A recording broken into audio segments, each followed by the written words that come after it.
wanted something that you could feel and touch, that was real, and waste was the issue. The fact that this sort of issue was in our oceans, was so present, yet so removed from the consciousness of so many people, to me seemed like a compelling challenge, was to take an out-of-sight, out-of-mind issue, this massive human fingerprint, that's undeniable, and bring it back into the consciousness of everyday individuals. We need to start beating waste, and that we need to start rethinking waste as a resource.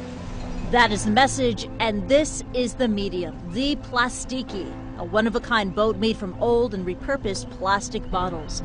The mission, sail across the Pacific from San Francisco to Sydney, Australia, an 11,000-mile journey. The man behind the project is activist and adventurer David de Rothschild. It's taken him more than 3 years to bring the boat from drawing board to reality.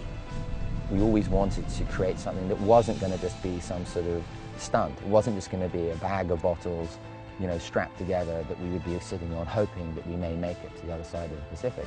This was always about designing a vessel that was functional, that was aesthetically interesting, that had innovation at the very core. The innovation includes the repurposed plastic used to create this unique cabin, a technology that's been untested at sea. A hydroponic vegetable garden which should provide the crew with the unique luxury of fresh produce during the months-long voyage, and 12,000 gas-filled bottles tied together to make up the 2 hulls. Inside, the cabin is fitted out with the essentials for modern sailing. But for the skipper, Joe Royal, there is an added twist. It's been a real challenge to design the systems on board to rely solely upon renewable sources of energy. We've got the solar, the winds, the trailing turbines, and the bicycles for that extra push.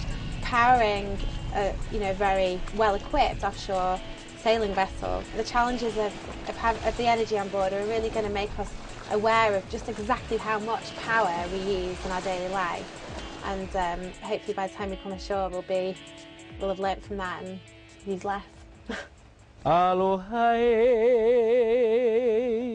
It's an important day for the crew as the boat, that's already months behind schedule, is finally christened.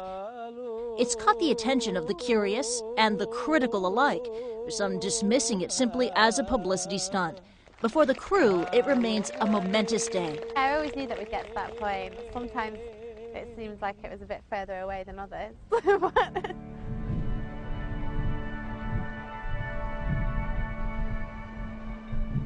The aim of the Plastiki is to raise awareness about plastic waste, something the team seems to have already achieved on a certain level. So how important is it that the Plastiki actually reaches its final destination in Sydney? It does matter, I think, to the public perception if the project is a success or a failure. To me, it doesn't even matter if we'd never started. Right now, I've already exceeded what I had, all expectations in some respects. So you have to be, very aware that if you don't make it, there will be heightened criticism potentially. So I, obviously want the boat to come from A to B and finish the other end. But I think as important as that is the kind of level of support and interest that we can generate along the way, because it's not our journey, it's everybody else's journey who wants to participate and join in the experience. Have a good sail. Thank you, man. An experience of a lifetime that starts right now.